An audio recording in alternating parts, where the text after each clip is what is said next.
I went knee on knee with another player. I'd made up my mind from the time I got carried off the ground that I was playing in the grand final. That quarter when you were in the ruck, I remember you just went mad. All the talk after that game was Corey should get dropped. I just got in there and I just burst into tears. I don't know what to fucking do. Wayne Britton, he just looked at me and goes, they can burn the fucking grandstand down. I'm not going to drop you. Hey, Tony Doherty here for episode 6 of Relentless Momentum, the podcast. Relentless Momentum, never quit and never stop. Today's guest is a absolute superstar in the world of AFL, a good mate of mine, an inspiration to many. Please welcome Corey McKernan. How are you, Bull?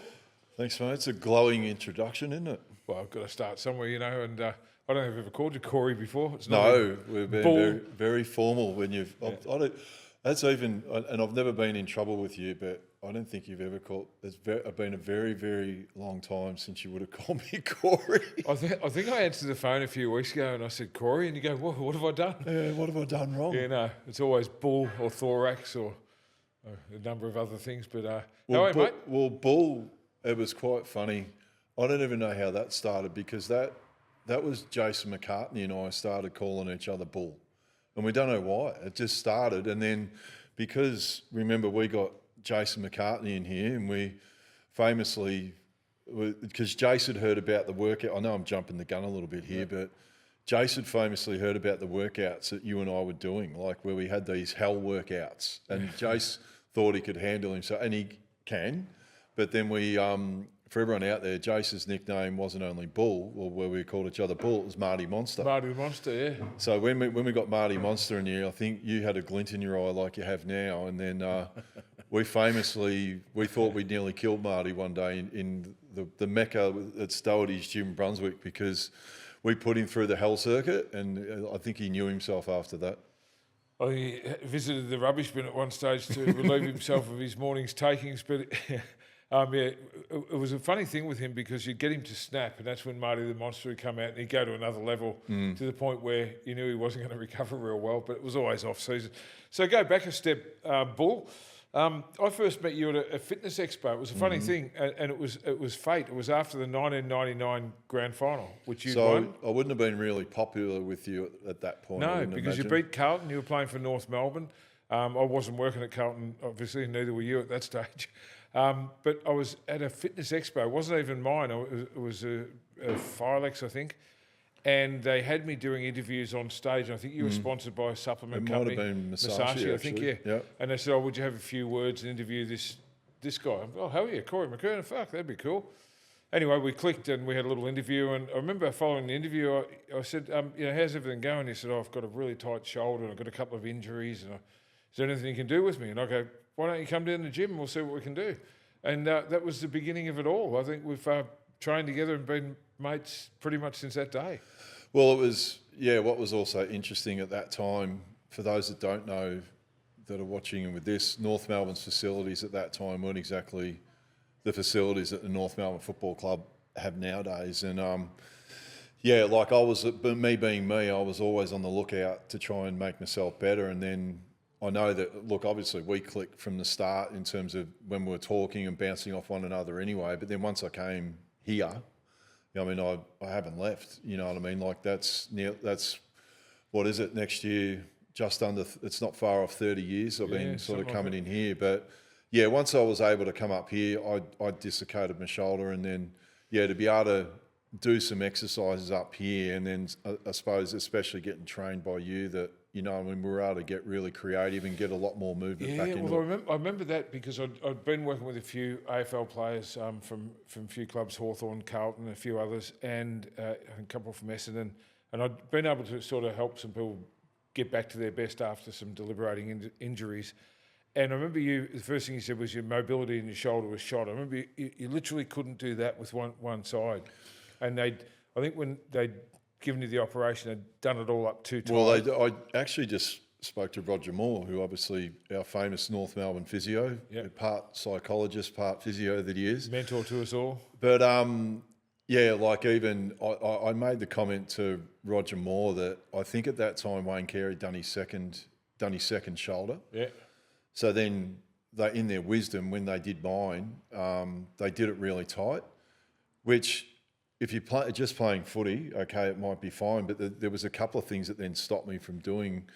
One of them was obviously golf, I remember that, because I love golf. But it was that external rotation, which I used to love, getting in a centre bounce and being able to launch the ball to centre half forward, and it just meant I had to punch like that instead of really doing that sort of that really wind up motion. Never really got it back, but at least I got the range of movement back into it. Well, I think that's the first thing we set out to achieve, was to get your range of motion back and then build strength at the weaker end of that range of motion, which we pretty much did. I mean, you went on to play some great footy probably your best footy after that. And so go back a step. You didn't always want to be a footballer. No, like I would never say, I would put it like this: I'm forever grateful I got to play footy and for the North Melbourne Footy Club and a little bit for Carlton. But I put it like this: I played footy because I was good at it, but whereas golf, I loved it, and then that was a bit of a difference. I started off at West Meadows. I think I signed my first contract at 5 years old. I think at that time I couldn't really sign my name, so I was only a young kid at West Meadows. Started off at 5 years old, played through till I was about 12 or 13 years old, and then I think it might have been which is a long time ago now, it might have been the 1986 US Masters, and I remember seeing Jack Nicklaus and Greg Norman on the TV, and even at that time I was going to play golf with Dad on the weekends and just trailing along like every kid does, and then I'd made up my mind I wanted to play golf. I stopped playing football, and then from when I was 13 till about 17, I just played golf all the time. You wanted to be a pro golfer, didn't you? Yeah. Well, at that time, look, I by the time I was 17, this is under the old handicap system. I know you get urban myths and legends about like someone was off scratch and all this sort of stuff, but under that old handicap system, I think the lowest I got down to was 3. Which in today's, the way they've changed the handicap system now, that might be like scratch or +1 or +2 because it was a lot harder. But that's at 17. Yeah, that was at 17. But look, I mean, there'd be a lot of kids when they're young could be good. As you know, Dennis Pagan comes in here. If you only have whiskers, should be your uncle. You know what I mean? You don't know what would have happened.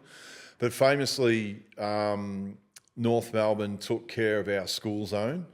I wasn't silly because then at school, well, to get a day off, at least if I played school footy, I got a day off school. But then North Melbourne actually were in control of our school zone. So because I was playing well at school, then I got North Melbourne's attention. And then, cut a long story short, Dennis Pagan started coming out to my house because he was the He stalked you until he got you, didn't he? Well, he did. He had, for those that are watching this in Australia, like Dennis had a car called a Chimera. So a Chimera was like a poor man's Commodore, and he had a silver Chimera. I still remember it. And he'd come down my court in Gladstone Park, and if I saw him coming, I'd go and hide in my bedroom and tell Mum that I wasn't. I said, tell him I don't want to talk to him. I had no interest in playing footy whatsoever.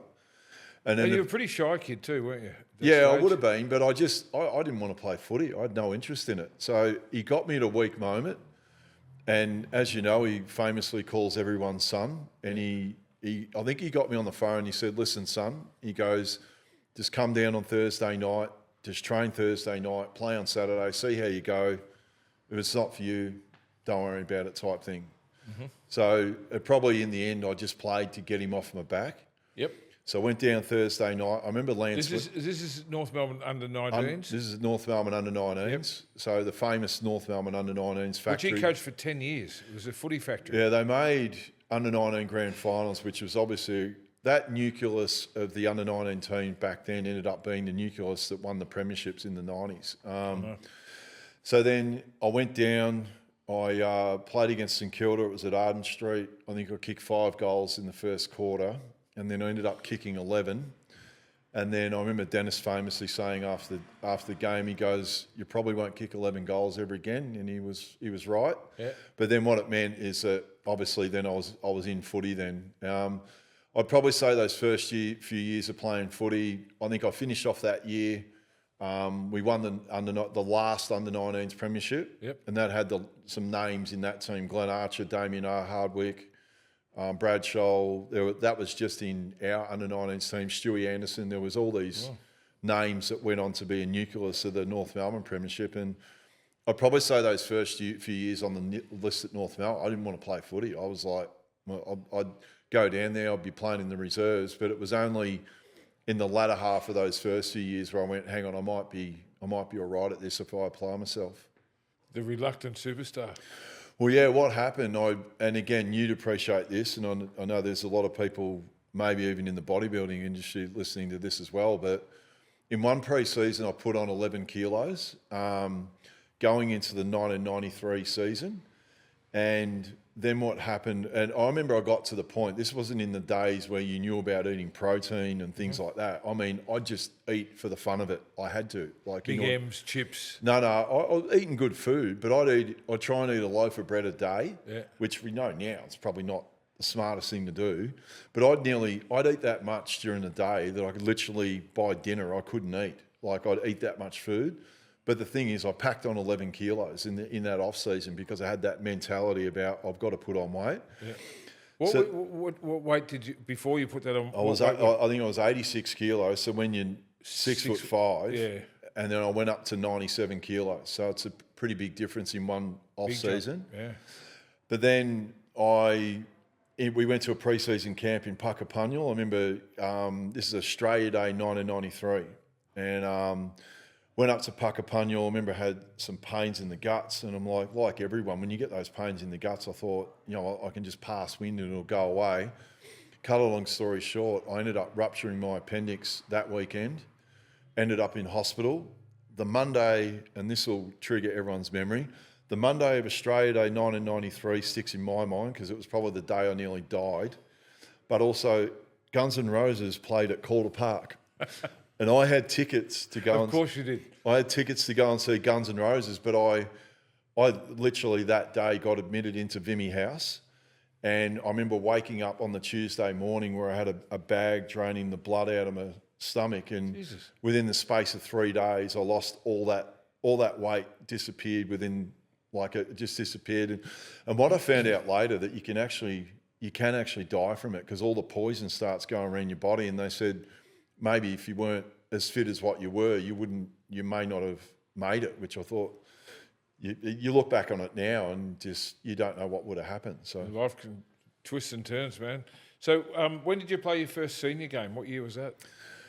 1993. So again, that was after. Yeah. So I still managed. That was January. So yeah. Yeah. So I still managed to fight back.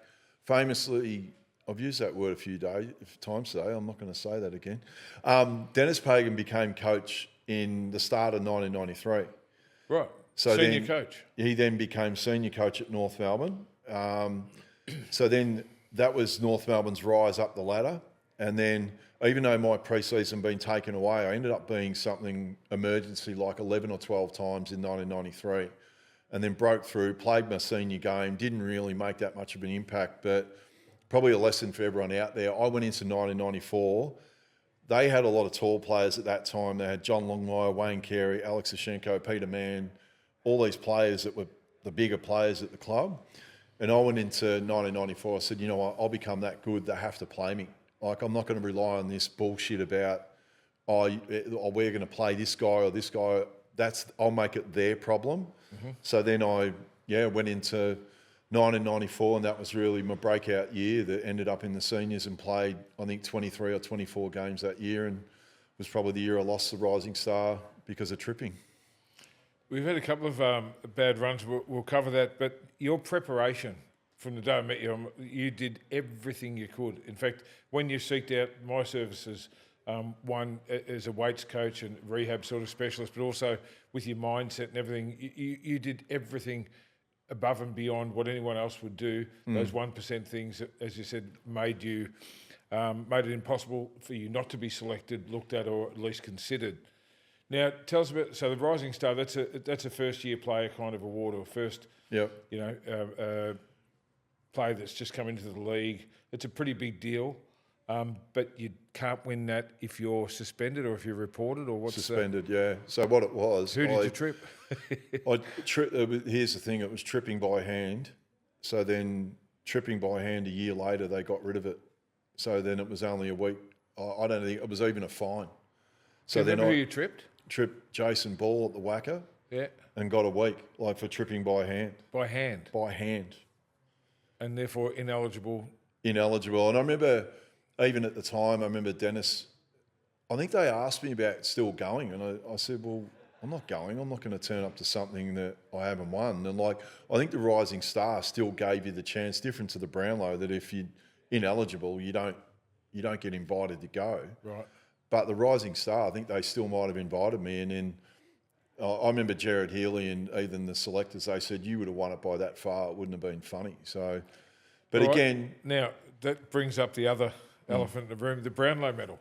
The biggest award in footy for anyone watching internationally or anyone that's not a footy nut. The Brownlow medal is everything in footy. Apart from winning a premiership, that's the greatest award of all. But if you get suspended, you can't win that one either. Now, what year was that you should have won or did on paper win the Brownlow medal? Yeah, that was 1996, but that was also your premiership year. Yeah, first but that premiership. was also, and people were surprised, it was also the best week of my whole life, one of the best weeks of my whole life, because if we cast our minds back to that period, I was only 22 years old, and like if I describe like even the whole week of grand final week like Super Bowl week, you know what I mean? So in the prelim final, I'd hurt my knee, I'd hurt like the traditional ruckman's injury. So when they start the game for everyone internationally, you have your ruckman, which are the taller players in the team, you run in, Run at each other,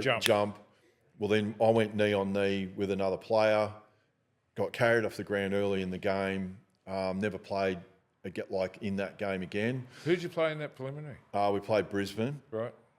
But I'd made up my mind from the time I got carried off the ground that I was playing in the grand final from a mindset point of view. So then I remember on the Saturday night, I know Roger, our physio, and maybe those guys weren't that keen on it. But again, that mentality of what you mentioned before, I went and jumped in. I knew someone that had a hyperbaric chamber in Moonee Ponds. Yep. So I went to, it was Drew Thompson. He had a hyperbaric chamber. And I remember being in the chamber, looking out the window of the hyperbaric chamber when the Sydney Swans beat Essendon by a point to make the grand final. So that was on the Saturday. We fast forward to Monday, and Monday, for those that don't know, is Brownlow, the day of the Brownlow night. Yeah. So I was at home, like I was. As you said, you don't get invited to that one. You don't get you've invited. Been suspended. Now back to that suspension. I remember you fell into the back of John Barnes. Yep. I don't think it was intentional. I think it was fucking clumsy, to be honest. Like when I've rewatched it, and I'm like, you just fell on him. Yeah, it's look when it's probably only now. I don't know. It's never really bothered me. But then when I see, except that everyone brings it up every time. No, it's only, I would say, in the last couple of years when I've looked at it, when the AFL have continually said we've never changed the rules, to a degree is bullshit. Like, because they change the rules all the time. Like a number of years ago, it was demerit points. It was like speeding on the street, that if you had a certain amount of demerit points, then you'd get a week. Don't get me started. I mean, people are getting 4 and 5 weeks now for name calling. Sorry, but they do tweak the rules. But then constantly. the other one is, I think when I sort of thought, hang on, maybe I am a little bit stiff with this, and don't get me wrong, Cripper's one of my favourite players, like to watch. Yeah. When Paddy Cripps effectively knocked someone out and got 2 weeks and then got off, then you begin to think, hang on, we may have been a little bit stiff. What if North had the lawyers that Carlton had? Because they did. They just had. So when people say to me the rules have never changed, I go, bullshit. You've changed them every year. I mean, you're a great soccer fan. I think there's been 2 rule changes in soccer in 120 years or something. We change those every year. Every year they have a rules committee that changes the rules. There's no other sport, and it just it puts people off footy. They just keep messing with it, and this. At the moment, just name calling and players losing out on games and maybe premiership opportunities and finals opportunities. Okay, maybe find them a match day payment or something that doesn't affect their teammates and the flow of the league for the whole year. I mean, I think it's fucked. Don't listen. So then back to the Brownlow. The Brownlow had that night. It was actually it was funny to a degree, because it would be like I'm at home with Matty Capuano, Stewie Anderson. Watching it on telly. Watching it on TV.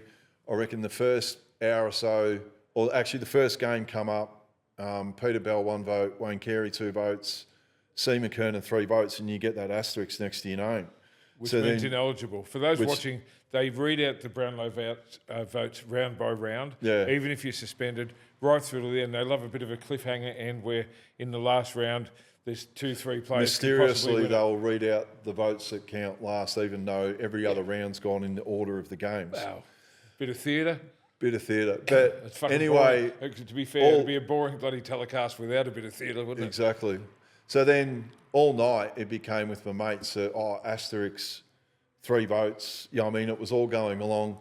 Probably the only this is quite funny. The only time I really got the shits that night was the last game of the year. So last game of the year, North Melbourne played Richmond last game of the year, the MCG. Richmond had the win to make the finals. We had the win to finish top 2. First half, game was pretty even. In the second half, we blew Richmond away, won by a fair bit. Every other game, the boys had asked me where they said, every other game they said, did you poll? And I'd either go yes or no. That was the only time where I really shit myself, where I went, hang on, I'm going to poll here. And at that time, I was tied for the lead. So this is quite funny. So then they read out the votes. And when you watch, for those that don't know, all the players out there, one thing you get really dirty about, that if I played on Tony and Tony got votes, that you get really dirty as a player. Yep. Like you really go, go, yep, that was didn't do my job. I didn't have a good day that day and Tony got votes. Yeah.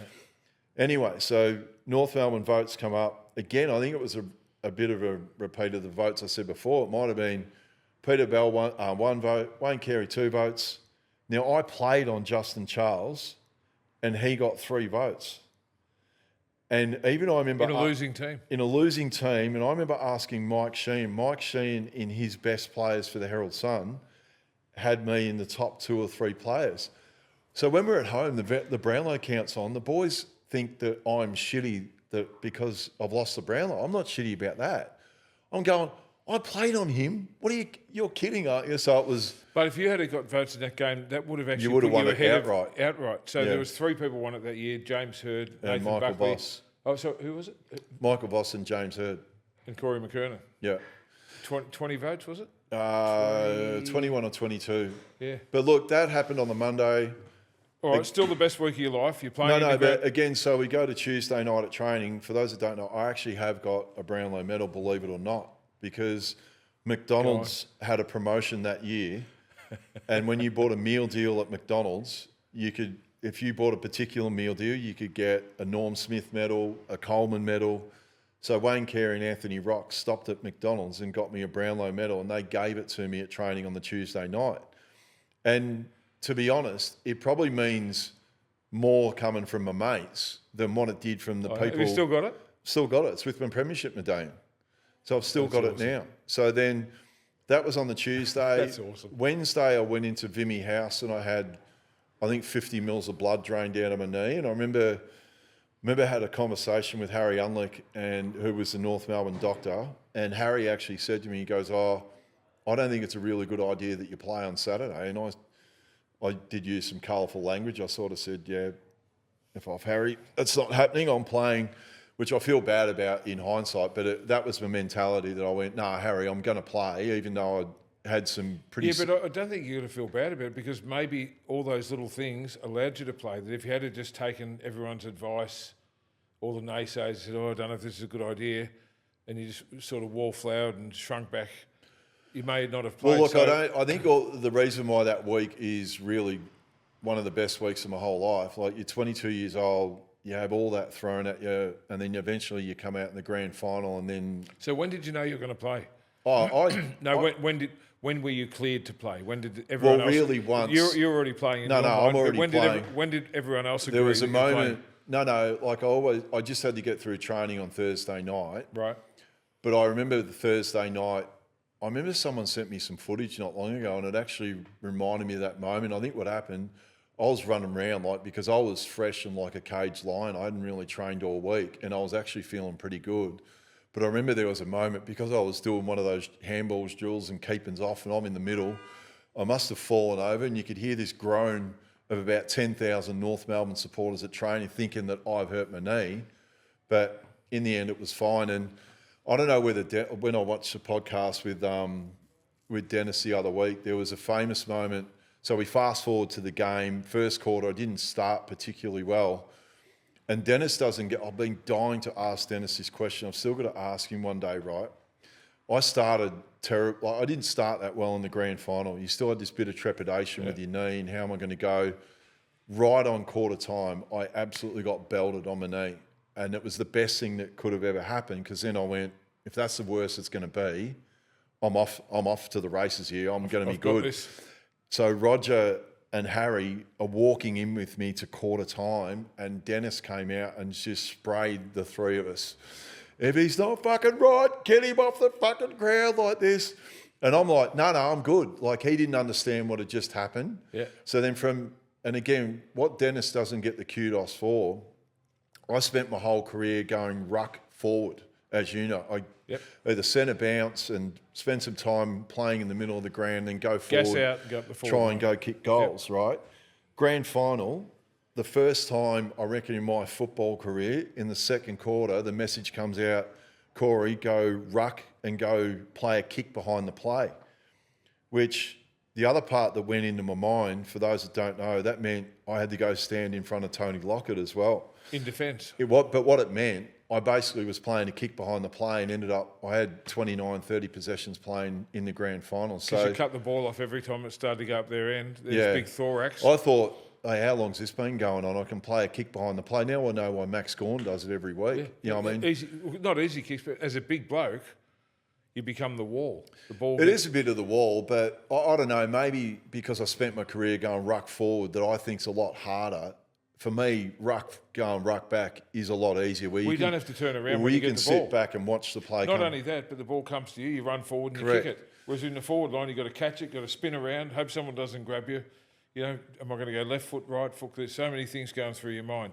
Now, you win the grand final. So really, yeah, when you go to the whole thing about Brownlow and what it meant, like it dwarfed handling all that, of getting thrown all that as a 22-year-old and still coming out and played like I did in the grand final. I wouldn't. You know what's funny though? Whenever they interview someone that's won the Brownlow medal or favourite for the Brownlow, that was good, but I would have loved to have won a premiership. Every player that's ever won a Brownlow that didn't win a premiership, I think that's always something they... Well, even that particular year, I think even that's what James Hird and Michael Voss said. They said they'd rather have been where I was. So you win the grand final, 22 years old, king of the world. How did the celebrations go with the North team that year? There is one fun. Like I'll tell you little snippets that I distinctly remember. I know one of my mates from West Meadows, Kevin O'Brien, who I've known since I've been 5 years old. You talk about stupid little special moments, that when you got the gold Centenary Cup and you're in the rundown North Melbourne Social Club on the Sunday, and then you walk up to the bar and you go to the bar and you just tell them to fill up the Premiership Cup full of bourbon and Coke. The little known facts out there that it takes 12 jugs of bourbon and Coke to fill up the Premiership Cup. So next time you look at the cup, Tony, there's a little known fact that you didn't know.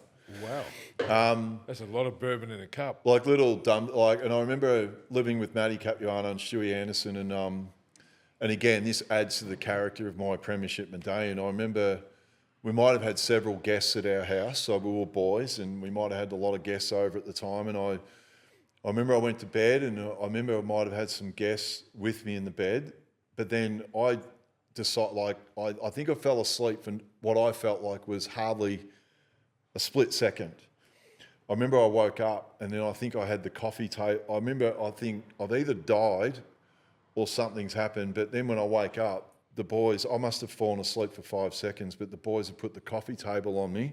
The German Shepherd was in the bed with me. I've gone, this is not how this all went before I went to sleep. This wasn't exactly the... Maybe it was. Maybe you guessed. But then what happened, so then I thought it'd be funny, this is at 7 or 8 o'clock in the morning, I thought it'd be funny, I'll put the Premiership medallion on the German Shepherd, right? Great. Yeah. About 20 minutes later, someone goes, what's in the dog's mouth? And then I look over, the dog's chewing on the Premiership medallion, like not the medallion, but the actual ribbon. So then I just grabbed it, tied it up, and then the club had heard that my Premiership medallion, or they went to the AFL and gave me another ribbon, but I said, no, at least it adds character to my ribbon now. It's got some stories behind it. Memories, yeah. Yeah, so you've got pretty good at footy for a reluctant player. That was North's first premiership in forever. Yeah. Yeah, and Dennis Pagan as a coach, which we'll talk about, remarkable.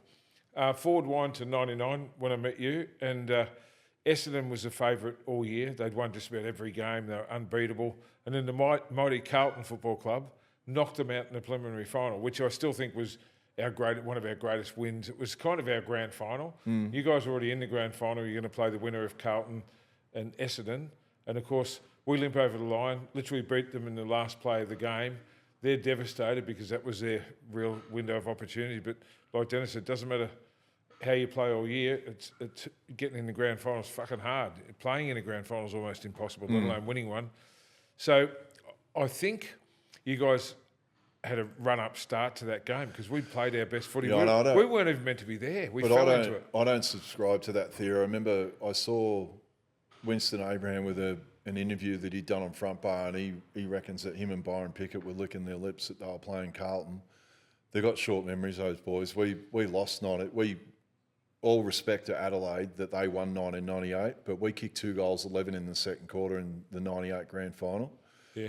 Well, Dennis says that's the one you should have won, and then you won the one you probably shouldn't have won. But that's footy. Yeah, I know, but I don't, like, even with 99, once we knew Carlton were in, you're in the grand final. They're there because they're still a good team. So I don't...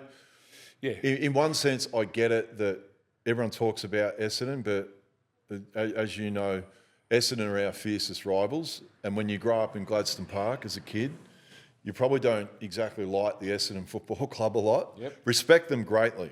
Like, don't get me wrong, I do respect Essendon, but from a rivalry point of view and where I grew up as a kid, even when I barracked for Collingwood as a kid, you know what I mean? I grew up, I hated Essendon, you know what I mean? So it also makes it a little bit more sweeter that we could have, should have, would have. Well, guess what? You didn't. You didn't. You know what I mean? Like, no. So... Now, go back to the grand final day. It was, I reckon, one of your best games of footy. I remember that second half we were in the game.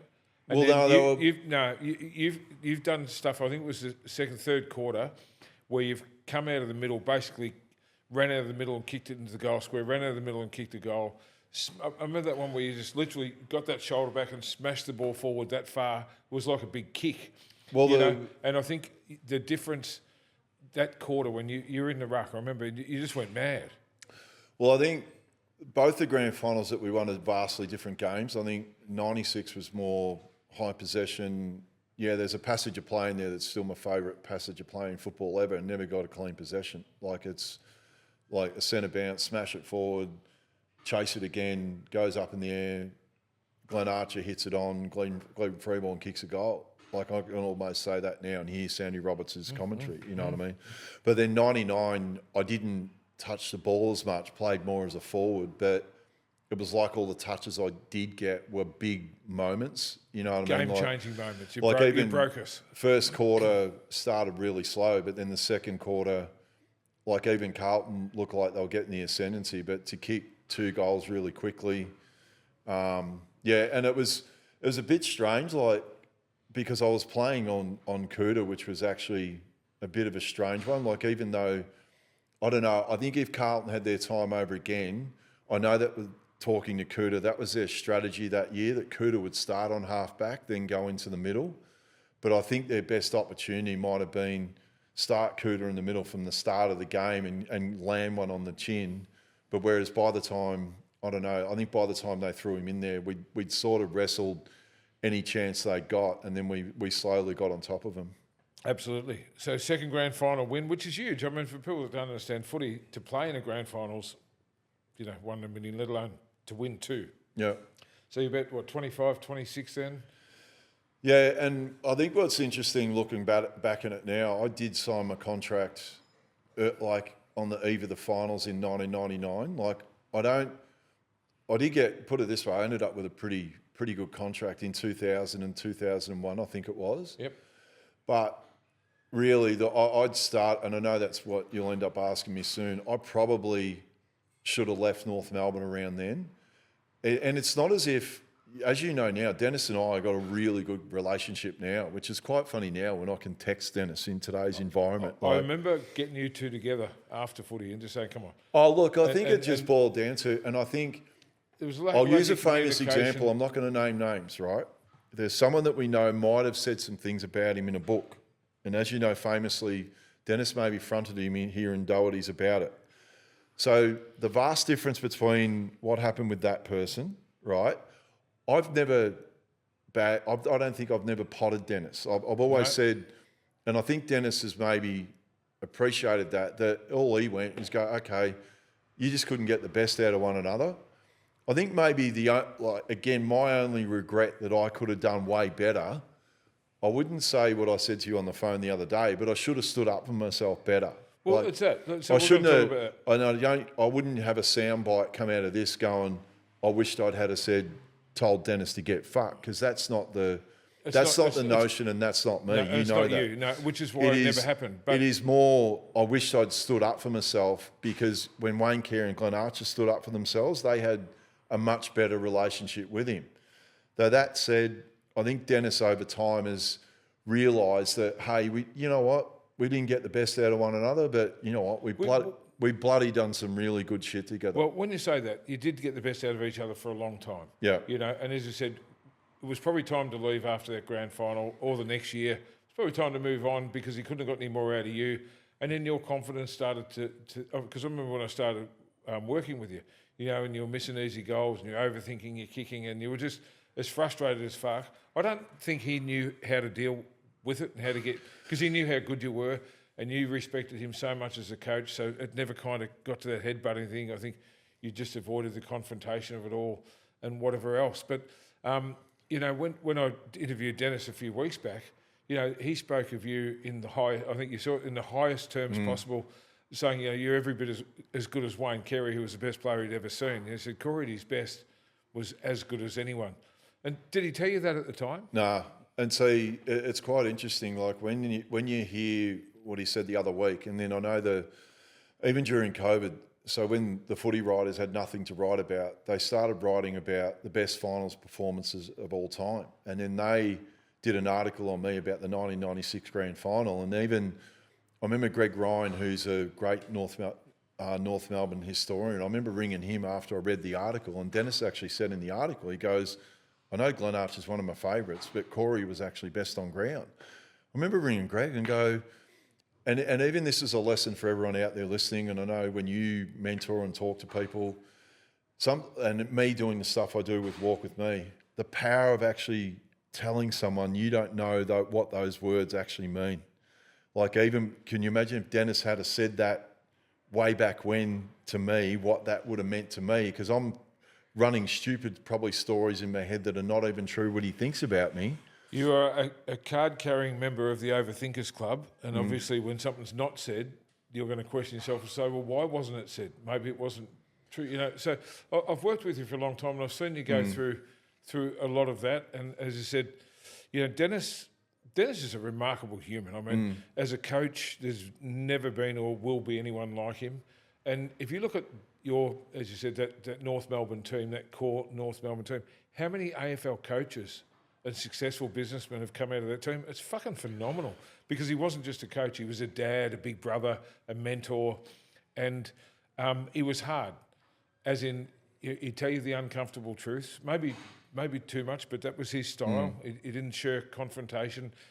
He told you how it was, but he always wanted the best for everyone, and not just in footy, but in life. And isn't it remarkable how many blokes from that North team have kicked on to be successful coaches and entrepreneurs and all sorts of things? I think even he's genuinely surprised. It's great to see. I think he has mellowed. I know there's parts that he hasn't mellowed about, that he definitely hasn't.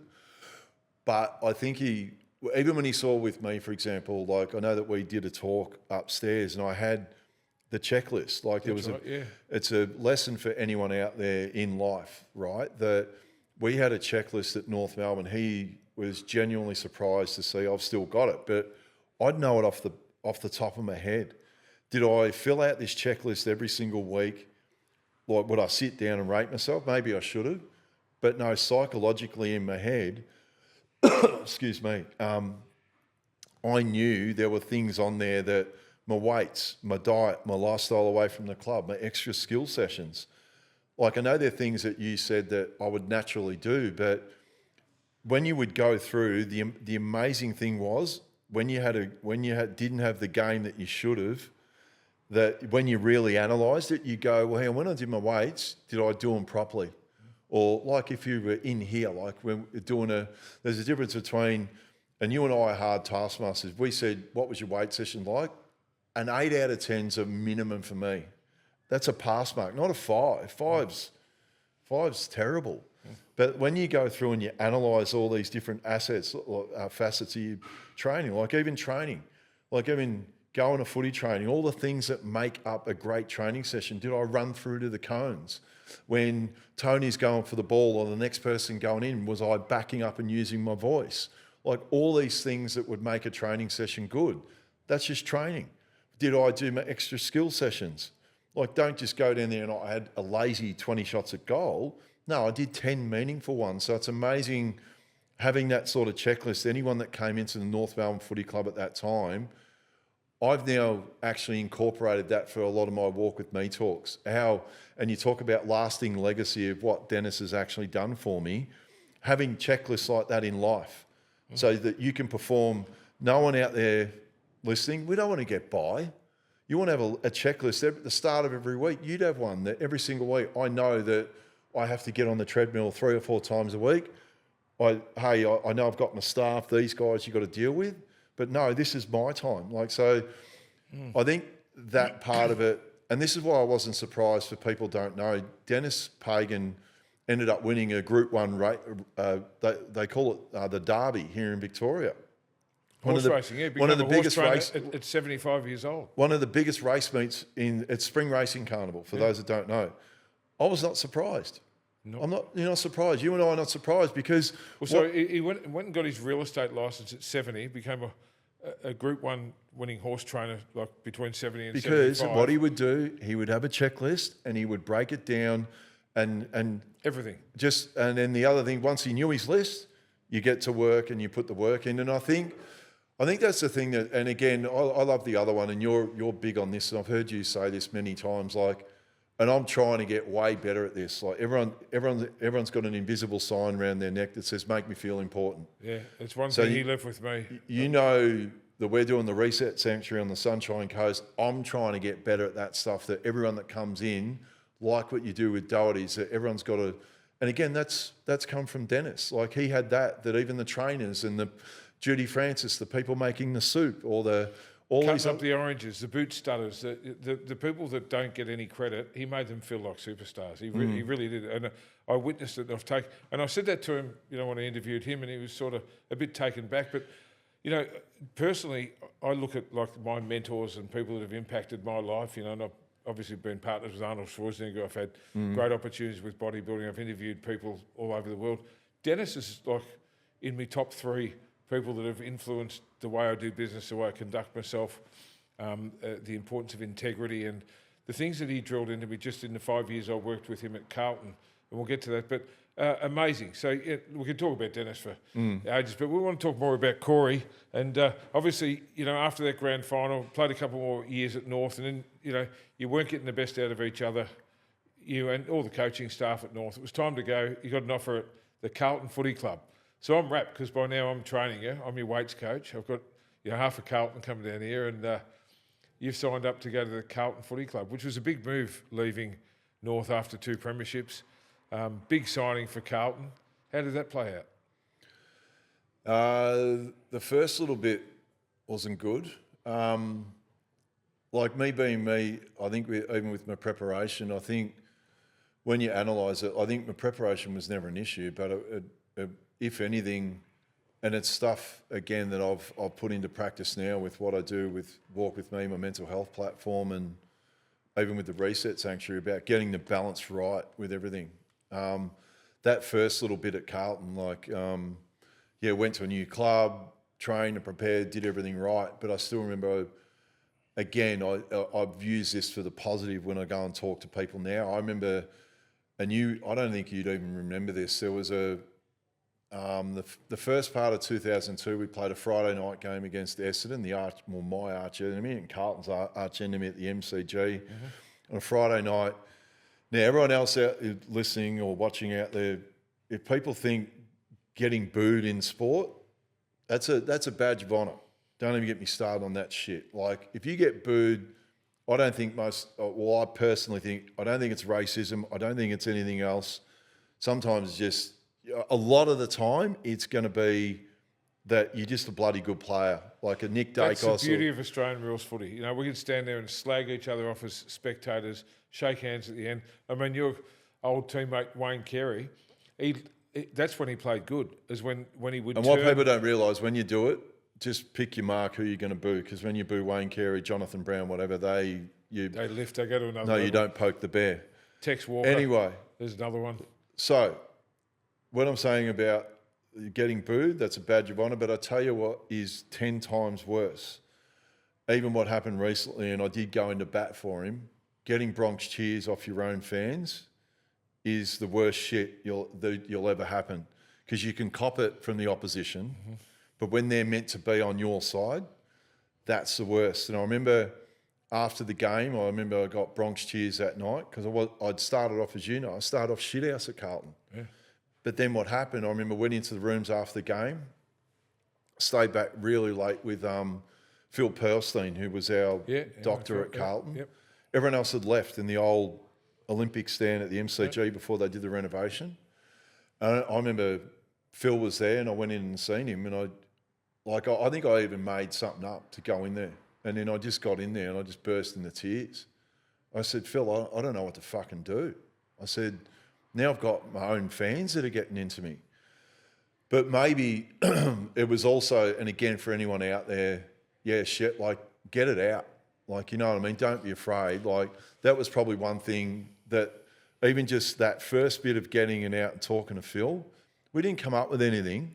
But by the time I went home, I think what I did, I went old school that weekend. And this is what I probably did at different times, and this is where, in the end, we had success, right? That in the end, I had to analyse in my own wheel that I spoke of and go, hang on, when I went footy, I was no good. But then when I got the balance right, I had to have footy, had to have a bit of work.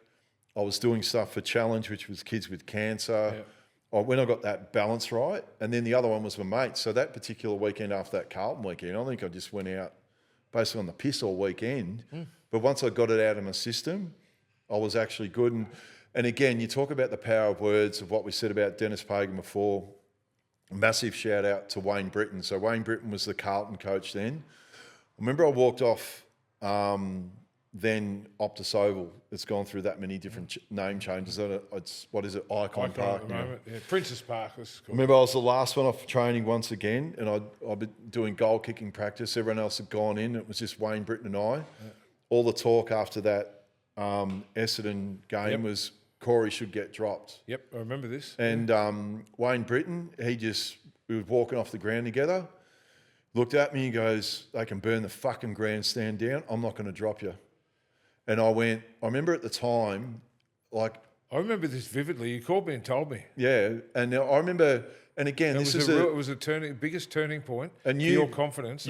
You've done this for people over the journey, but it's also for people out there, even with the stuff I do and whatever, the power of like just little moments being a lot for people. Even that for Brits, it became bigger than me then playing well. It wasn't about me then. Well, I think because I went then. I can't get dropped now. I can just get back to playing footy. No. I went. Hang on, I've got to do this. Is now I've got to do it for this bloke. Like I went, and that's what I learned about me individually. That when it became not about, I wouldn't say I wasn't selfish, but when it became not about me and the purpose was bigger than myself, then like '96, it was about winning a premiership medallion for my mates. But when I tapped that in for Carlton, I reckon that it was a big reason why I went and won it, because I went, fuck, I can't let him down. He's gone in the bat for me. This becomes about way bigger than me. That was that extra bit of the things that I got in balance. But to have those positive words, I know Brits didn't go on to have the greatest coaching career, but for people like maybe Cooter and I, where he was really good at like that type of stuff. Kuda and I would prepare relentlessly, but just that little bit of a positive word, that's all we needed. Yeah. Well, I think he could read the temperature with people, really. I think he was a great people's person. He could read the temperature. He knew what you needed to hear. And on that, we talk about mental health. And I get the boys in here to have a game of pool. Sometimes not to talk about their problems, just to break the cycle of fucking overthinking and worrying and stressing out about things you can't control. We have a game of pool. Sometimes someone will, have a little breakdown or talk about their problems. Sometimes they won't, but they just walk out with a smile on their face because they just had a moment of fucking clarity where you concentrate on getting the ball in, not thinking about, work or stress or money or bills or, whatever else is going on in your life.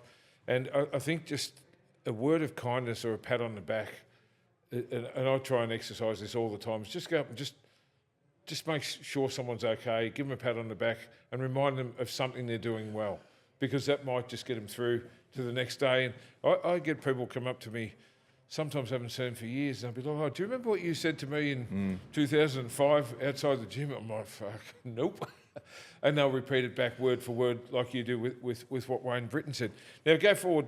Yep. You started off shit at Carlton, couldn't get a kick. As you said, Bronx cheers from the Carlton army who, "We got Corey McKernan, boo." And then when you did get a kick there, Wayne Britton says this to you: you go on and win the best and fairest that year.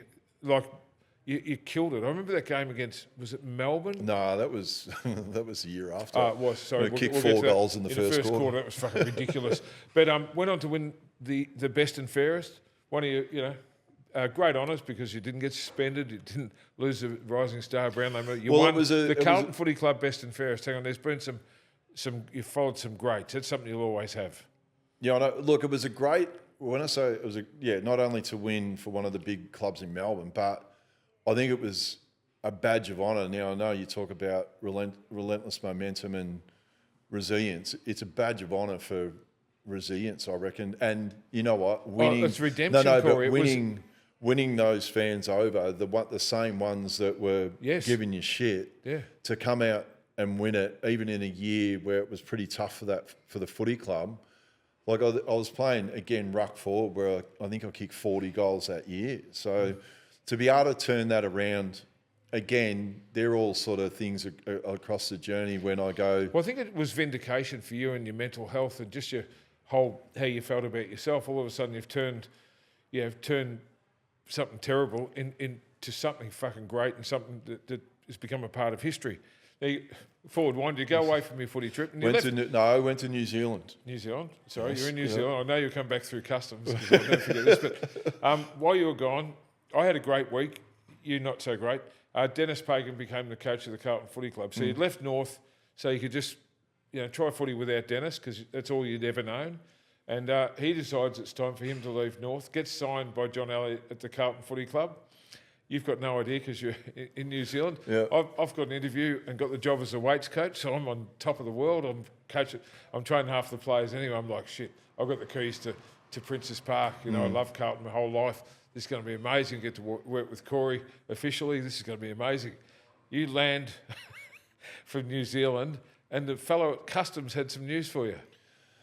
Yeah, so in the lead up to that, Jason McCartney had been telling me there were rumours going around that Dennis was actually going to be coach and everything like that. And like I said, I'm good with Dennis now, but I wasn't exactly really thrilled with that idea. And even when I'd gone away and then I looked at where Carlton was at that time, and I thought, hang on, if I keep going here and I get some runs on the board, I reckon I can, I don't know, I sort of looked at it that I keep going, I can maybe even get to be in the leadership group and maybe even captain this place, you know what I mean? And then, I landed at Tullamarine Airport, and this is the days, even maybe before you had the chip in your passport. So you're going through custom control, not allowed to be on your phone, landed, walked up to the guy at customs, he looked at my passport, and then he said, "Gee, you'll be happy with your new coach." So then I wasn't exactly thrilled with the news, and then... Look, even I got Stephen Kernahan on the phone and he said, "Look, nah, it's all right, big fella. We'll work it out. It's all going to be good." And I wasn't exactly over the moon about it. But then remember everyone else, like Fev famously had the interview where he said, "Oh, yeah, the coach loves me," and all this sort of stuff. Because you talk about sliding doors moments. If Wayne Britton stayed as coach, Fev is not at the Carlton Footy Club. There's no Favola. There's no Favola. Like, and you talk again, sliding door moments. It's fantastic for Brendan Favola, but it wasn't exactly. I don't know. We had a lengthy conversation. Everyone else's first interview maybe went for 15 minutes. Mine went for about an hour.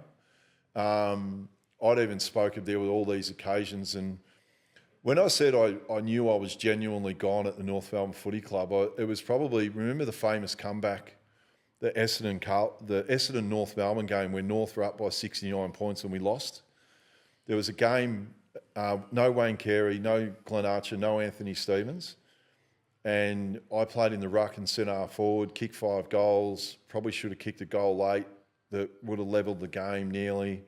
Played in the ruck and centre forward. And I remember after the game he said, oh, yeah, you probably could have done a little bit more. And I walked away from it. I'm like, hang on, I don't know what else I can really do. So these are all the things I aired in my first meeting. And again, I ended up speaking to Jason McCartney after my first game. And one of the things I did raise with Dennis, I said I wasn't on and off the field all day long. I got to play and I got to settle into my game, because big blokes are probably different. You don't play your best footy by running on and off the bench. They nearly thrive on the responsibility of playing. Mm. Remember that first game of the year, I played a half, and I remember I rang Jason and said, this ain't going to be good. And that's, the sliding doors moment, that it was fantastic for Fev, but it wasn't good for me. But we made the most of it. Yes. We had a talk about North didn't have great facilities. Neither did Carlton. Remember, I had to lend the club weights. I thought it was going to go into this mega gym. I worked and went, you're fucking joking. It was. We didn't have great facilities, but we had a great group. We didn't have a great playing list. Mm. And of course, when Dennis got that job, he had a lot to contend with as well. Apart from yourself and everything else that was going on, he lost all his draft picks. The club's on the verge of handing the keys back to the AFL. Hardest time, $1 million fine, which in those days we didn't have $1 million in the bank at Carlton. I was working for peanuts. All the other staff were volunteering their time and such. So he had a pretty rough start for his first years, but him being him, he made the most of it, and he brought the best out in probably a lot of players that may not have got a game anywhere else. And we won a lot of games we shouldn't have those first couple of years. How many years did you do at Carlton? Just 2. It was just those 2, and then back to North. Yeah, I know, but and I'm not saying this to be dramatic, but really, as soon as maybe Dennis got there, I should have retired, because you've said that before. It honestly took that much out of me from a mental point of view that I just couldn't. You just got yourself right. I just got myself right. Won the best and fairest, and thought, shit, I'm back. Yeah, and it just, I don't know, it was just too big of a bridge to get over. But I think going back to North, just for the swan song of your career, just to finish off where you started with your mates, was it's amazing when I look back at it. I took a $100,000 pay cut to go back, like that. Like I was just keen on being able to play good footy, but no, I think you said to me you just wanted to enjoy your footy again, and just the pressure. What? The only thing I probably look back at, it would have been interesting to see how many games I would have actually played, because I didn't finish football because of a physical thing. It was just that I was mentally cooked. It had taken that much out of me. I'm not. You're a deep thinker. disappointed. You are a very deep thinker, Corey. You always have been. Not really. I disagree. I've known you for a long time, and I think you put so much pressure on yourself to perform, and not let anyone else down. That takes its toll. That, like as I said, you had nothing left. Your body was probably some of the best shape it had been in years, but mentally you just couldn't keep tricking yourself into. But look, it's when I look back at it now, and because of the stuff that I do for Walk With Me, and obviously got the Reset Sanctuary, I'm in that space of wanting to get better. And this is even a great lesson of when I stupidly did that fight. Remember, I did the fight with Anthony Rocker, yep. Right? But there's a great lesson that came out of that, right? Because when people have asked me, what's one tool I wished I'd had that I know now that I would have been able to implement in my playing days, right? And the one thing that one thing is, I wish if I had known about meditation. Now, if I said to a lot of people out there, try meditation, they wouldn't do it. But if I said, Tony, I got this tool called How to Get the Fuck Out of Your Own Way, you would do it. So it's like these are all things that I think back to there was a game I had 0 possessions in. Again, I use that in my talks for Walk With Me because I'm like, if I have had those tools at my disposal, I would never have got myself into that. Yeah, you're right. Like when I got out of balance and I didn't have the tools and didn't realise it from a checklist point of view, I did get myself into these bad places. But yeah, like I don't know. I've used all these things now for more the positive that I don't ever want. Absolutely. I don't ever want to see people get into those situations. And no, if I can, and you've become a mentor and an advocate for mental health and everything else. And it wasn't like you had a mental disorder or a breakdown or anything else. You just, as I said, you were a very deep thinker. You know, you were quiet, reserved. You didn't push back. And then you just took it all out in your own head. Because I remember I was like a bush psychologist in the early days for you. You'd come down here to get away from the clubs and get away from the coaches. And we'd have the hardest sessions I've ever put anyone through in the gym because I wanted to get you so exhausted you had nothing left to even think. Like too tired to think, pass out. And that worked sometimes it didn't. But you went on, you've had an amazing career in footy. You even took me out in the golf range at one stage. I'll never forget that because I can't play golf for shit. And I was jacked at the time. Remember, I'm not going to argue with him. I was probably, 110 kilos at 5'11", fucking veins all over me thinking, I'll show you how to hit a golf ball. And of course, I think the harder you hit it, the further it's going to go. I fucking butchered everything. I remember on this driving range, you go, right, my turn. And you hit the back fence on your first shot. It was like 400 metres or something. No, it wasn't. It was. Look, it was the one thing. There was a guy out there collecting fucking golf balls in a little cart, and it went over his head. I'll give you $10 if you need him. Look, it was the only upside of me playing footy all through that time. It did make me realise that, yeah, from when I was 17, and then all of a sudden you're doing weights and you got flexibility and things like that. It's obviously why now with a lot of the golfers they're hitting the ball crazy distances now, and I know that you had Tiger, which I was very jealous to find out that you had Tiger in it. In the city. Yeah. And for remember, two Tiger full weeks. Tiger you know what? Tiger is nearly responsible for the inordinate distances that they hit the ball. I said to you before, he was probably technically one of the best weight trainers I've ever seen. I mean, that guy, his technique, obviously his dad, whoever pushed him through it as a kid, the stuff he did. It's like when you see gymnasts, at an Olympic level, gold medal gymnasts that have done it since they were 4 years old. Tiger's clean and press, clean and jerk, snatches, deadlifts. Technically, and you know what I'm like about movement, it was technically fucking perfect. His rest times were perfect. He was just a machine. When we talk about the importance of preparation, people don't realise because he had the media following him at that time and he contacted us. Long story short, and I've told it before, but he wanted to be at the gym at 5 o'clock in the morning. His town card, because you come from the casino, we'd sneak him in the back alley, because they literally had helicopters trying to work out where he was. We'd get him in the back door. I paid someone to stand there and make sure no one approached him when he was training and leave him alone, which was great for our brand. But if he said he'd be there at 5 o'clock, it was within the second. It was either 10 seconds to 5 or 5 o'clock and the door would open and he'd be stepping out of his car. He'd say, I'm going to be here for an hour and 15 minutes. And, exactly 75 minutes later, he'd walk out the door. He was phenomenal. And people think, it's genetics or it's this. I think people forget the importance of preparation.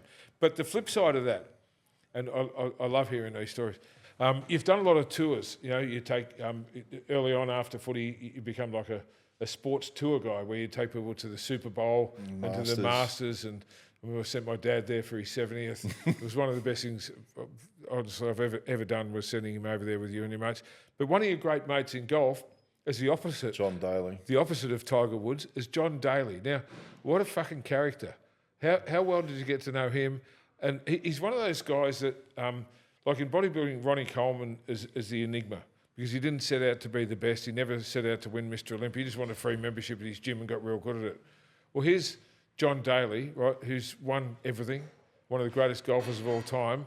And his training regime is cans of beer, smokes, stays out late, he's pretty loose. But I think, I know, but you're hitting it on the head. I think with everyone in life, you got to work out what works for you. And then I always, when I do talks and things like that, what works for Corey McKernan or Tony Doherty, in terms of you being able to perform at your highest level, whatever works for you, keep doing it. I wouldn't recommend what John Daly does, by the way.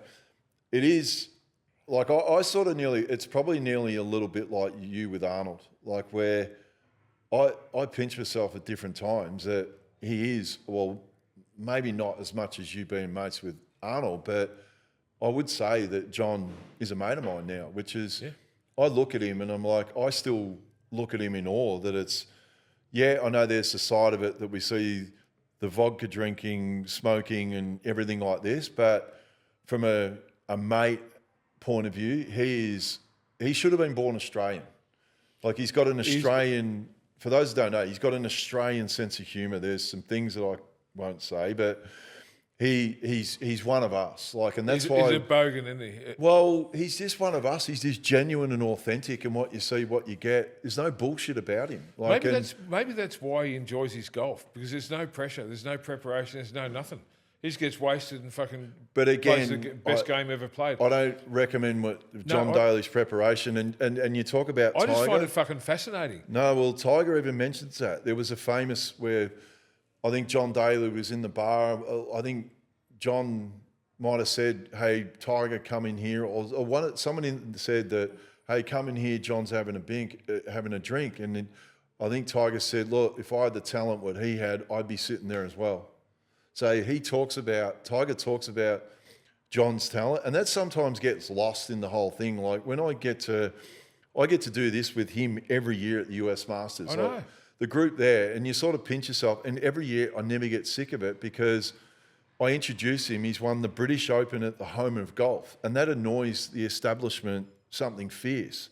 Like you see everyone else, when they have the Open at St Andrews, I don't know whether you'll have to get this photo because it's hilarious. Like they have the past champions that have won the Open at St Andrews.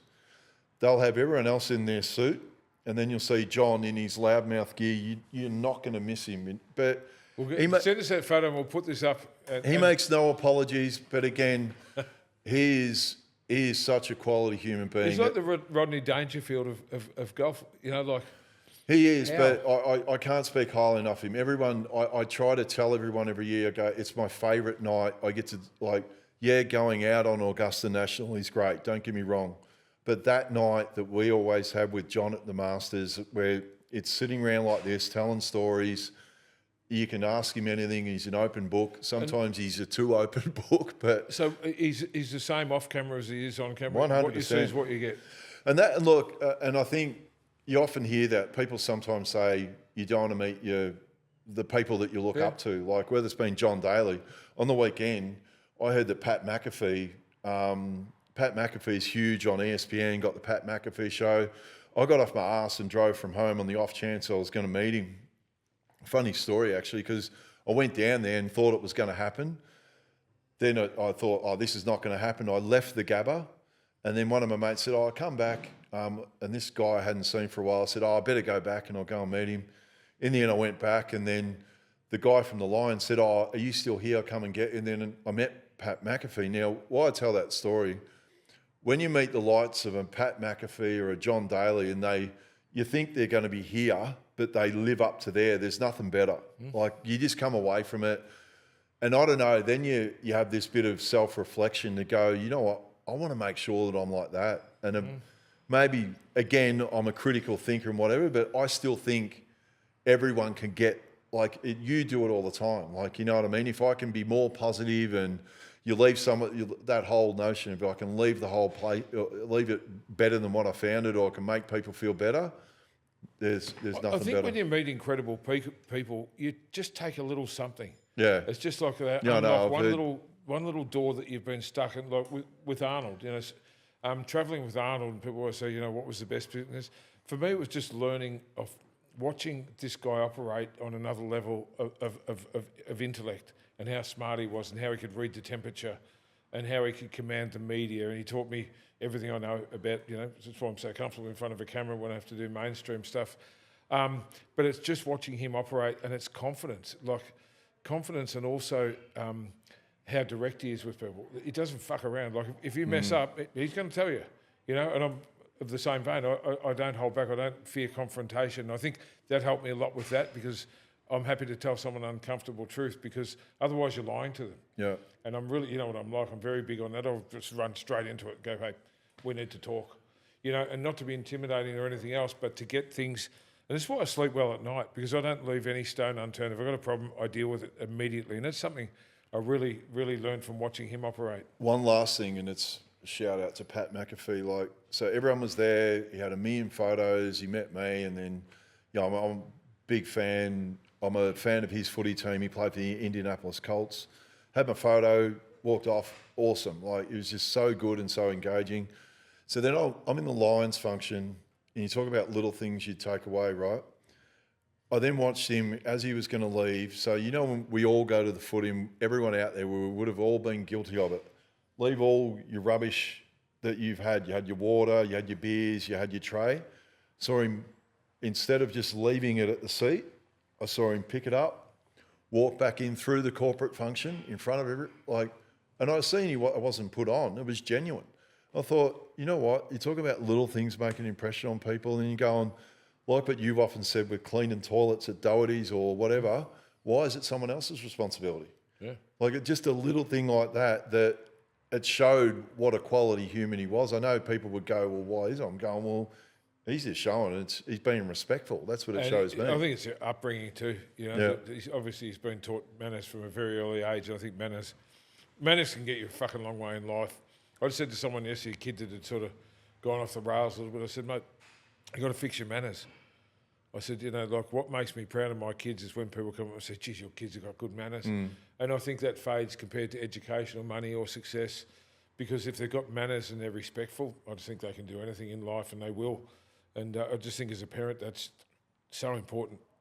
I hear stories about that, where someone at his level cleans up after himself, just been brought up right, and hasn't dropped it, you know, because that's important to him, to do the right thing and not make someone else clean up after him. I mean, that's pretty fucking cool.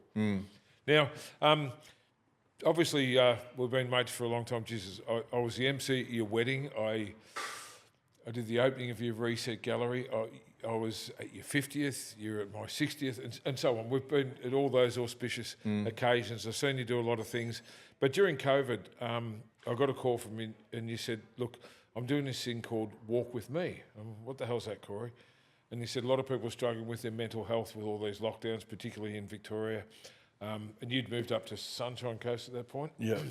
I want to do something where people can just talk. We're going to do like a Zoom call. Everyone just gets on, just get everything out of your system and help each other to get through it. And then we said, would you like to come on and be one of our guests and speak about your situation? I said, yeah. I said, I'm still positive. I'll fucking make the most of this. And that really kicked on, isn't it? It did. Like, I think it was, again, using some of that footy mentality. And yeah, it was also, I saw a headline in the Australian newspaper that the suicide toll was going to outstrip the coronavirus toll. Me, like you, I wasn't exactly, I'd made up my mind real early days I wasn't going to be a fan of the whole situation with COVID. And again, I'm not the tinfoil hat wearing nut job. I'm just like, no, I wanted to be like, I just made my mind up I wasn't going to buy into the whole thing that it was. So then I went, okay, what can I actually do?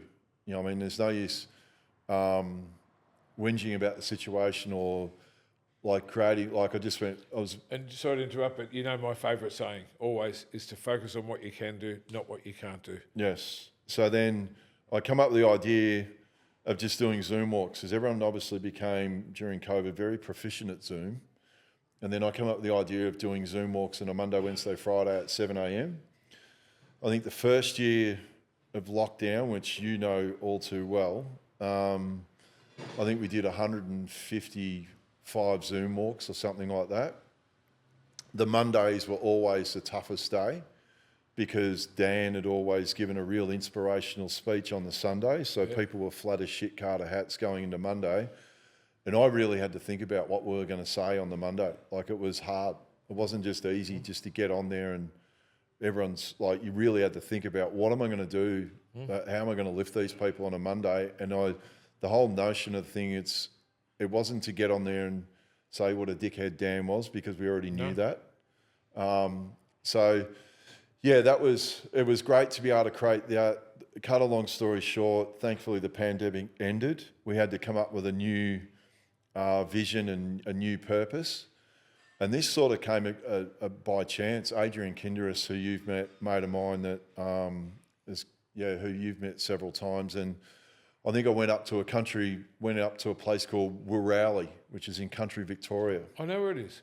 You're one of the few Side that story. do. I'll tell you how I know. Me and Em went there once and got an Airbnb, and it was an old church. Yes. And that's when I become obsessed with finding an old church. And as you know, I've bought one since, which is not that far from there, so I know exactly where it is. Every time I do my talks with Walk With Me and tell that story, no one ever knows where Wirralli is, and of course just near Millawa. Yep. So anyway, went up to Wirralli. They asked me to take footy training, and this is when I was still trying to work out which way we're going to take Walk With Me. I took training, then they asked me about Walk With Me, and then that's when the new vision evolved out of that, where they had a football netball club, as it is very prevalent in Victoria here in Australia. And then that's when I came up with the new vision. It was elite athletes and coaches supporting mental health. So what we do now with a lot of or sports clubs, mainly sports clubs, we do corporate businesses as well, but we'll go in there. I can take the AFL aspect. I'll have Shani Layton can take the netball. We find by doing that you get a lot of people on side straight away, because we've been out in the trenches with them. Yep. And then come in, then we talk about all the pillars about being proactive, looking after yourself from a physical and mental point of view. So again, when we do those talks, I'm very careful to say what we're not. We're never going to replace the position of a medical professional. They're your first point of call always. But if we can, it's like the stuff that we've always spoken about. It's giving people tools to cope. Exactly. Like if we can come up with, don't know that there's actually some procedures and, as you said, some checklists that can help you get through whatever you're going through. But again, a lot of the things that we say are things they've probably heard before. We've got these 5 pillars that we talk about exercise and reset, like hitting the reset button and all these things. It's things they've probably heard before, but if we can bring them to life, that I'm talking about it, or Willie Mason's talking about it, or Shani Layton, or Billy Moore, or anyone, like in the end they go, or Barry Hall, you'll laugh, like one of the things that he does is meditation. Now, for people watching overseas, if they're watching this, Barry Hall was a big, tough AFL player that usually knocked people out. He got weeks and weeks of suspension for king hitting people. He was an animal, and he could box. Man, the guy could fight like a So when you hear big, tough Barry Hall does meditation, then people go, shit, I might even try that. There might be something in that. You know what I mean? So when you hear, it's about bringing some of these things to life, and that's what you try and do with what you're doing. Taking away the stigmas that might, preconceptions and stigmas people might have. Yep. Now, I know you've been all over Australia. You know, you'll ring me and where are you? And 200 k's north of Perth, or in southern WA, or gone to the NT or whatever, to go and visit these country footy clubs. To give them some tools to go forward and have a bit of a fundraiser for the club and up their training. It's been very rewarding for you, I reckon, to give back. I know, but this is what I'd recommend to anyone. When I first moved to Queensland, this November, I've been up there 7 years. When I went to Queensland, I literally had started again. I needed, to be honest, I had to hit the reset button myself. And then it was interesting. I'd recommend it to anyone. Sometimes if you want to change the momentum of everything that you're doing, is go and do something for someone else. Because I'm telling you, the momentum you get out of it is crazy. Like the momentum that I got out of that first year of COVID, I wasn't working either. But the momentum I ended up out of that was crazy. Like all the spin-offs and things that happened out of it. Like, and again, I'd recommend that to anyone. Sometimes we get so insular about ourselves that if you want to change the course of your life or change the course of your day, go and do something for someone else. Whether you're a kid listening. It's funny you say that. When during COVID, I don't know if you remember it, I do this thing called Thought of the Day, and I'd get a white piece of a drawing pad, and I'd write in with a Sharpie just whatever come into my brain. I remember one of the ones that was probably one of the most popular ones was, if you can't do something for yourself, do something for someone else. It might just change their day, their week, or maybe their whole fucking life. I remember posting that. People loved it, and it's very true. Sometimes you go, oh, poor me, poor me. Okay, well, you can't do anything about yourself and your lot. Like, I couldn't do anything during lockdown, with the gym, the business. I'd lost all that money with the Arnold and everything else. But what I could do was to inspire others and help them get through it. But you were doing that with the coffees, you remember? Absolutely. Again, that's doing something for someone that... But that helped me to cope. That gave me a sense of purpose. It made me feel good about myself, that if I can't help myself, fuck it. Might be some other poor bugger out there that just needs a bit of encouragement or some wise words, or have a laugh at some of my experiences, whatever else it is. Now, the Walk With Me movement's turned into a charity. You've got sponsorship. You've done all sorts of things, including your grand final luncheon, which, thank you invite me every year. And the best bit is I always get to sit next to you, so I'm like your misfit guest of honour. I think you've worked out. What did you say last year? You go, I know I'm on the off list if I'm not sitting next to you. I think you wandered off at one stage and you had, or your name was somewhere else. I said, what am I on your shit list now? And you go, no, I go, fix it. No, but mate, it's a great honour to always be invited to your whatever you've got going on. And I love that grand final luncheon. It's awesome. It's a weekly grand final. You get all these, footy people in to speak and tell footy stories, and BT and those sort of guys are there, which are hilarious, which I've got to know all of them through you, and then they end up following me on social media or just think I'm a funny cunt or whatever else. And, it's been a real blast. But the last thing I did was to come up and do the opening for your Reset Sanctuary. Yeah. And thanks for inviting me up. It was a great honour. It was the middle of, I think I'd had 8 weekends in a row on the road, but I'm like, I've got to do this. So you needed the reset. Reset. It wasn't even open. Just went up there to talk and eat your food, drink your drinks, and actually we did a podcast interview up there. How's that going? Yeah, it's been good. Look, I think that's the other thing of whether it's also picking up a lot of the habits of you being you. I think what I did, I went around the country. So what the Reset, like in the space of ice bars, saunas, infrared, recovery boots, right? So all the places I went to across the country, found it very transactional, just walk in, walk out. And whereas I felt like there was an opportunity to go, well, hang on, like what you've got even here at Doherty's, you go, well, hang on, having the coffees and the smoothies just made sense. So we've got a communal area in there as well. We can do major events out of there, which we are going to do. But then the other thing what I noticed as well, and again, I was saying to someone this morning, Doherty's has nearly naturally got this already. But a part of our membership, what we've done with the Reset Sanctuary, is that every quarter they get a guest speaker included in their membership. Because you've got this opportunity. They're a captive audience that obviously want to... I was your first one. How good was that? Exactly. You were the first one. And so every quarter, a part of their membership in the Reset Sanctuary, they get a guest speaker included, because for me, it just made sense. You go, hang on, these people they come in to look after themselves. That we've got this tagline that's much easier and so succinct now that it's so much better what we came up with. It's from burnout to better in under an hour. That's it. If you say that's what we... And so you come in, whether you have a... Well, it answers every question, doesn't it? It does, and it's such a great tagline that we've managed to come up with. I remember when I talked to you about it, and you said, what do I think? And I said, build a community. Don't build a place where people go for a sauna. Build a place where people go to have a sauna and hang out, and network and get to know each other, and just release everything that's going on and go home feeling better. And I always say that about the gym. It's probably the most rewarding thing is when I see someone come in, they've had a shit day, or they're getting bullied at work, or they've got a poor relationship, or, there's nothing's going right. And they come in here and they mope their way in, and you just know they're going to be better on the way out. And it's their therapy. Weight training for me is meditation. I think if you get in your zone, and you plan it, and you're not sitting writing things down, you just methodically go through it, it fixes a whole lot of things. And I think, and that's what's important, whether it's a gym or a golf course or a motorcycle or a Reset Sanctuary, for people just to have that, everything else switches off, all the noise goes away, and you've just got to concentrate in what's ahead. Now, I'm undiagnosed, but something ain't right. But I always knew, for me, it might be when I'm riding a chopper at high speed on a highway, dodging traffic or whatever, and I've calmed down with that.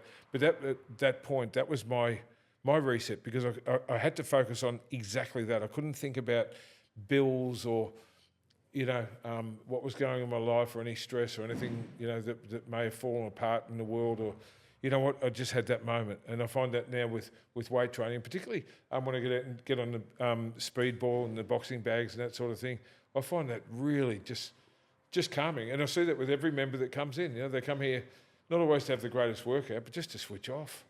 But I think that's what, like, I obviously live on the Sunshine Coast, that, whenever I'm in Melbourne, I always want to come back here. And I don't know, yes, it is the old faces and things like that, but I don't know, it does, I know you use the words like it's this home away from home, but I think it's a bit of both for me. Yeah, it's a home away from home, but it's also the memories of coming in here and training. And then whether I'm here or whether I'm on the Sunshine Coast, it's interesting. I think I've said this to you before. I'll have your voice in my head on different exercises. Like, I know from a technique point of view that I know that I've still got those habits, like whether it's still in the stiff-leggeds, because I never did a hamstring playing footy because we did those stiff-leggeds. I'd even had people try and correct people when I'd show them that, and I'm like, don't. Like, it's a funny thing. A couple of footy clubs this year have had 20 soft tissue injuries in I never hamstrings did and one. calves. Well, the whole time I was at Carlton, 5 years as a weights coach there, we did not have one hamstring tear where someone missed a game of footy because of a hamstring. In fact, you talked about Jason McKernan. I remember him famously hyperextended his knee 1 week, and they said, he's done and he's going to be off for weeks. And we had him playing the next week. And it was because of the flexibility and strength. At that longest point of the stretch, he was so strong that it didn't do any damage whatsoever. But again, I think even maybe even, look, Jace was already good, but again, that's also some of the, you think of the Bali bombing as well. Like, I think even Jace with his mentality of getting right after Bali, like that was also.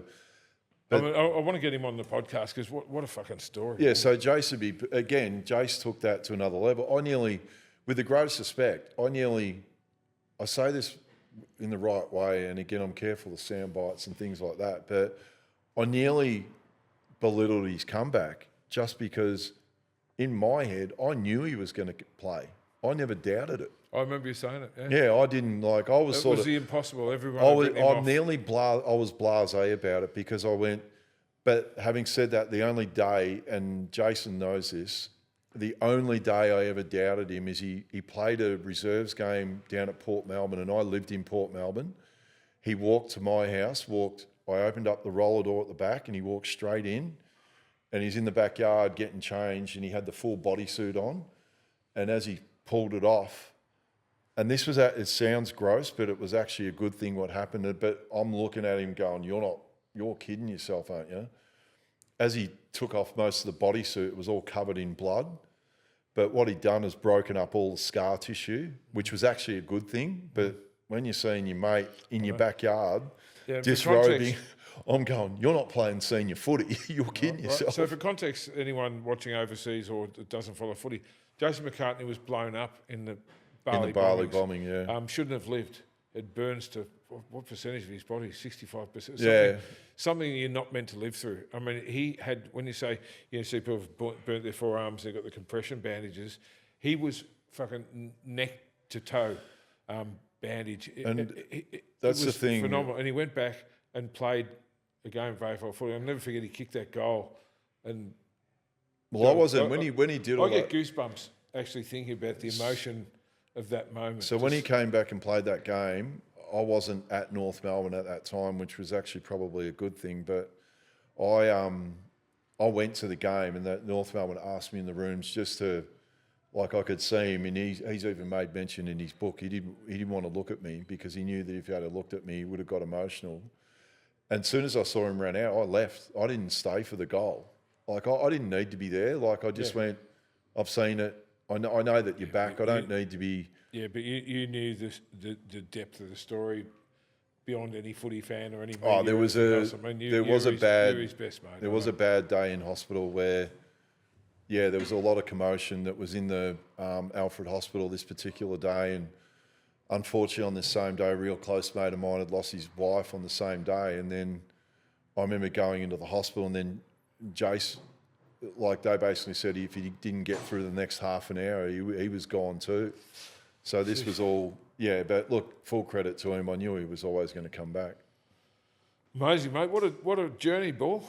You know, like you said, we've been best mates for 26, 27 years or something, because I got to interview you at a fitness expo. I didn't even know I was going to do fitness expos. In fact, I was telling someone you were coming on today to do the podcast, and I said, Corey came to my first ever pro bodybuilding show. When we did the first Australian Pro in 2001, you and Jace were a guest of honour. I remember we were both great wrestling fans and great bodybuilding fans. And I remember you guys came to all those shows back in the days. You'd never seen anything like it. And I remember introducing you to Chris Cormier and all the gang, and you were like... I know, but once you'd done it, I just assumed that they were all like that. Yeah. Not to know that all the fireworks and all the other shit that you were getting. Well, you know, you had to be on your guard because there'd be all these bangs and music and things going. But again, that was... But you knew me pretty well. I said, I'm going to blow your fucking mind. I'm going to blow everyone's mind. I knew that first show had to be something that no one else in the world had ever done. And people say, we've got to raise the bar. I always raise the bar higher than even I expect, and then just figure it out. I didn't know how I was going to do it. So we blew it up that year, and you know, it was no one had ever done that in bodybuilding before. You know, and then whenever we had a guest in town or the WWE was training here, I'd always give you a call, say, "Paul, you might want to come down to the gym." So we've had a few laughs along the way, mate. What's next for you? No, well, I think it's again like with you even talking like that. I think there's some of the projects that we're doing at the moment. It's just don't be normal like everyone else. Like even in the field that we are, it'd be easy to be normal, but that's also not me. And I think whether it's my events business, with some of the projects we're looking at that, whether it's the Reset Sanctuary, and you've seen that we've got an 800 square metre block of land at the back. And again, I think what we're trying to do is, that's like everyone out there, don't be like everyone else. Like you did that from day dot with Doherty's, like throw away the keys in the Yarra, and like when I say don't conform, I'm not saying don't be disruptive, but what I'm saying is, if you again set abnormal, don't set out to be like everyone else, and then once you know what it is, put an abnormal amount of effort to chase it. Yeah, I think so. I think if you just raise your own bar and set your own standards, and everyone else can watch what you're doing. Like I don't watch other gyms to see what they're doing or other promoters, because I'm always thinking a couple of years ahead, and always been that way, because I never want to be like everyone else, let alone have a business that I didn't look forward to going into every day. I can tell you, hand on heart, I still look forward to coming in here every day. I love it. Like when I say home away from home, I spend more time here than I do at home, always have. And it's the people, it's the relationships and the people, and you just never know who you're going to meet. And I think everyone's got a story to tell, and that's why I wanted to do this interview series, give people a chance to tell their story. But I think the biggest thing, and I think for everyone out there watching, and I think even these guys sitting here, I think the only person I could literally compare you to, from what I see, what he does and the way he's authentic and real, and I know that I'm very jealous that you do know him, is Dana White. So I think if there's the only person, you nearly become the Australian Dana White. I'll take this as a compliment. But it is, because it's not giving a fuck about what people think. Work your ass off. Don't worry about the naysayers. Chase it hard. Being respectful. Being authentic. The biggest one, man. You do all those things, you know what I mean? And I think that's what I mean, like the people that, like I'm very fortunate, like you got people out there that are listening in that say, oh, it's Tony Doherty, but I think I'm lucky. I've had an armchair ride that I get an insight. And again, it's exactly what you said before. I've had the little bits rub off of everyone I do know, but there's the big parts of me that have rubbed off on me from you are going to be the resilience. Find a way, don't have fucking excuses, work your ass off. And if you're following all those things, pretty hard not to, and be ambitious, and don't be like normal. Don't be like everyone else. You got nothing to lose. And I think I always think, I'd prefer to take all the risks and do everything than to get to the end and have regrets that you just didn't have a crack, or, just try it, because you got nothing to lose. If you just aim really fucking high and just go for it, you can work it out along the way. Mate, it's been great. I've been dying to have you on for a chat. I think we'll wind it up because we could talk all day, and they're giving me the wind up look. No, not really. Look, we don't have a time limit on this because anything else you want to talk about or? No, not really. Like I think again, people end up. I know there's a lot of people that follow you, but it's reiterating what I said before. I've been very fortunate to have that armchair ride of the whole journey, and I never take it for granted. I always want to come in here, and I think for everyone, if you can pick up little gems, and if anything that what we've said today, or whether it's anything on YouTube that you can find, just keep finding those little 1%ers, and you keep stacking the 1%ers, and they all add up in the long run. Yeah, and for people watching, you just got to remember, you might just be just a day away from breaking through. Don't ever give up because you don't know how close you are. And if you give up, you're fucked. Some days, as you know, some days when you don't feel like is the biggest breakthrough. Like you just showing up. Show up. Just show up, and then sometimes they're the days where. Well, that's the discipline, is doing the stuff doing the stuff you have to do even when you don't feel like it. Because if you only do it when you're motivated, well, that comes and goes with the wind. It's fake. It'll never get you through. Corey, it's been a pleasure having you on, brother. Mate. We'll maybe have a game of pool and have a laugh, and just follow Corey on all of his platforms. If you're up on the Sunshine Coast, get into the Reset Sanctuary. If you want to go to the Super Bowl or the US Masters, go on a sporting tour, grand final lunch, he's your man. Thanks, Corey. Thanks, mate.